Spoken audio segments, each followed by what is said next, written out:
Gospod Pirnat, v kakšnem pravnem in političnem položaju se je zdaj znašel predsednik vlade Robert Golob po tej zahtevi specialnega državnega tožilstva, ki je zoper njega vložilo zahtevo za preiskavo?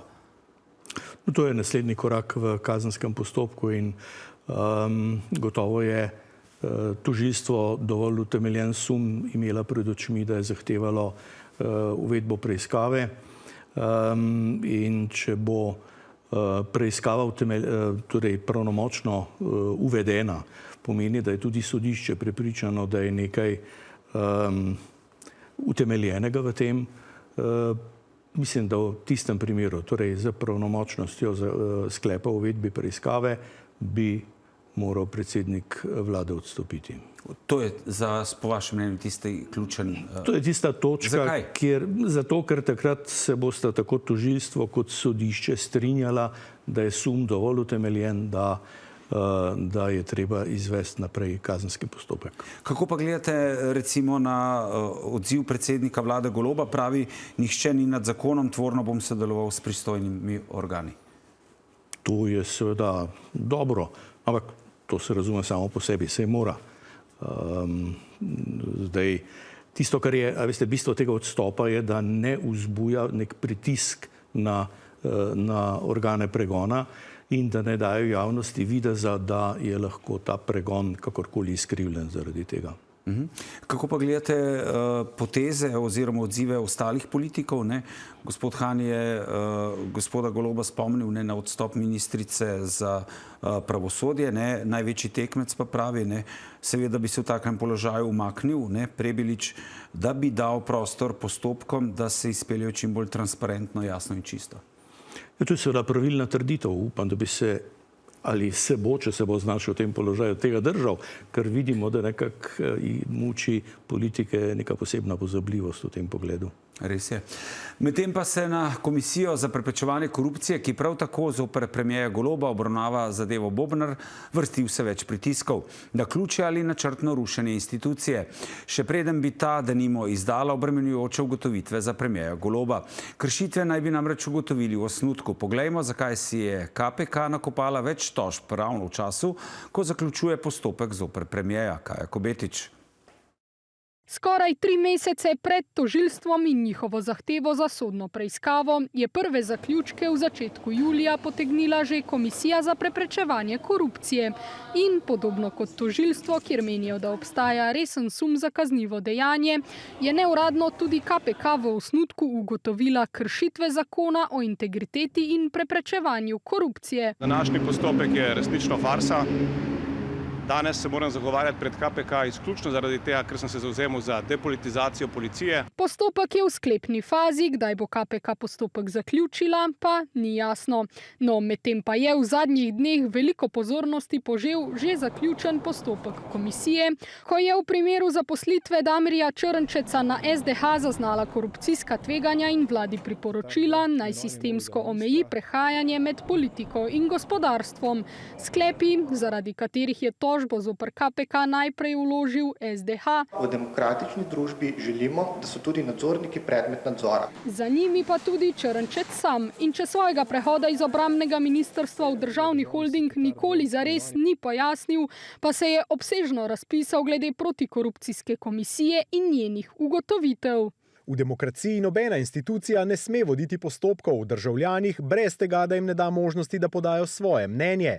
Prav tako ne sme to javno objavljati ter ob tem podajati vrednostnih sodb, ki so na nivoju iranske moralne policije. V tem postopku ni šlo za obravnavane osebe, ni bilo obravnavanih oseb, zato tudi ni bilo nobenih procesnih jamstev. Poleg tožbe je zoper KPK, še zapisuje, sprožil tudi številne druge pravne postopke. KPK ni ustavna institucija, temveč le z zakonom vzpostavljen birokratski aparat, ki očitno postaja vse bolj sam sebi namen.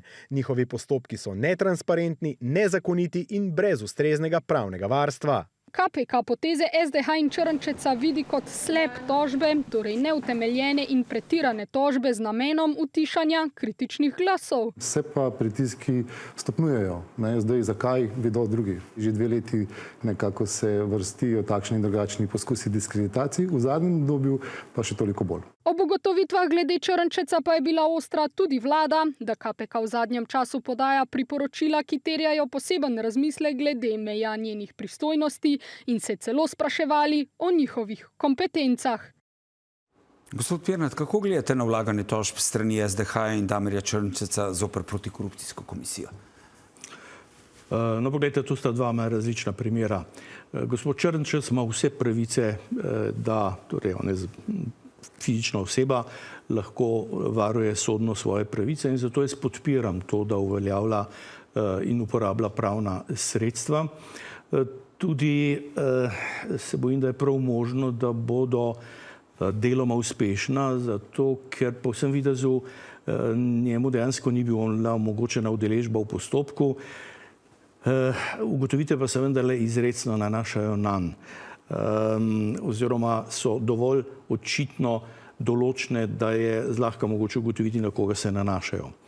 Tako da tu vidim določen problem, to presodilo sodišče, ali bi morala biti mu omogočena udeležba v postopku, kar seveda potem lahko vodi tudi v odpravo akta.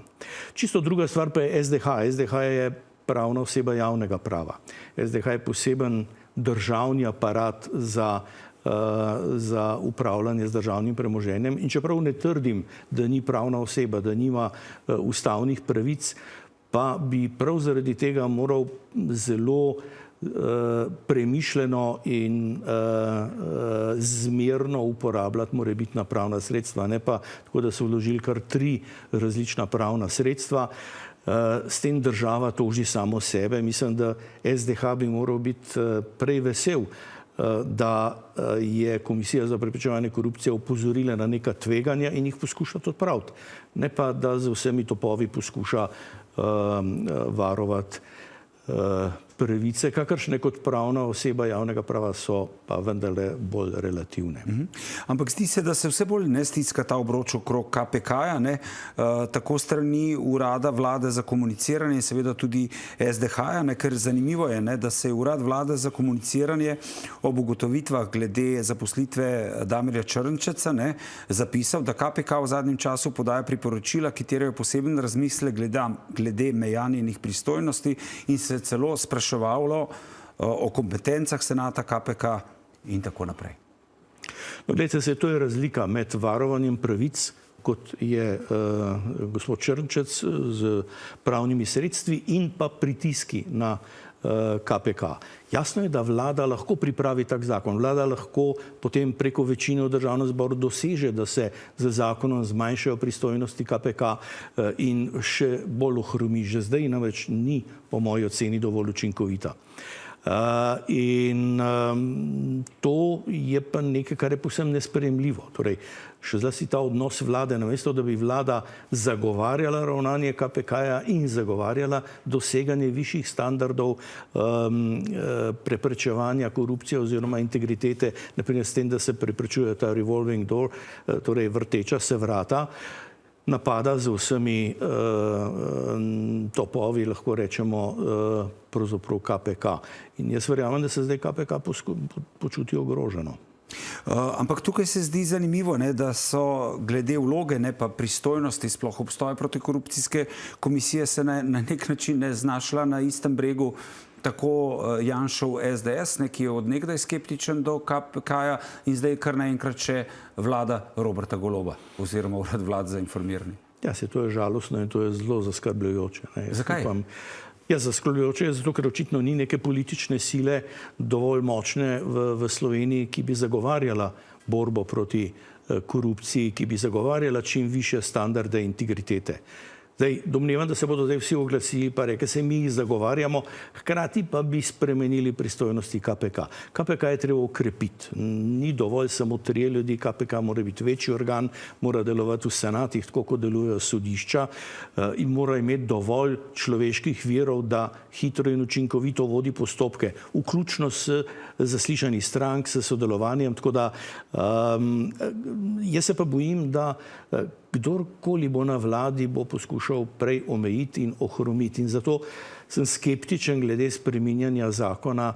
Jaz dosti raje vidim, da se skozi sodno prakso pravzaprav ta obstoječi zakon nekako bolj operacionalizira in ugotovi, kako mora biti izvajan. Za konec mi povejte samo to še, kako gledate na dejstvo, da je nadzorni svet Slovenskega državnega holdinga objavil razpis za imenovanje predsednika uprave. Trenutno je na tem položaju Žiga Debeljak, ki se mu 4-letni mandat izteče v začetku šele prihodnje jeseni, se pravi po volitvah. Rok za prijavo zainteresiranih kandidatov je 22. oktober do 13. ure.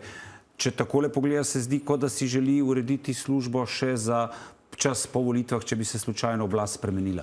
Kako vi vidite ta razpis? Točno tako, ampak zakon o gospodarskih družbah dopušča, da je lahko član uprave, tudi predsednik, imenovan eno leto, največ eno leto pred potekom mandata in domnevam, da to bo nekako, ta rok bo dosežen. Tako da pravno ni to nič narobe, je pa seveda izkoriščanje ureditve, ki velja za zasebne družbe v neki javni instituciji, kjer bi morali zlasti skrbeti za to, da se v čim večji meri omogoči, kako bi rekel, tekmovanje za to mesto. Ampak bomo videli, kako bo. Bomo videli, kako se bo šlo. Najlepša hvala, da ste bil naš gost. Hvala za povabilo.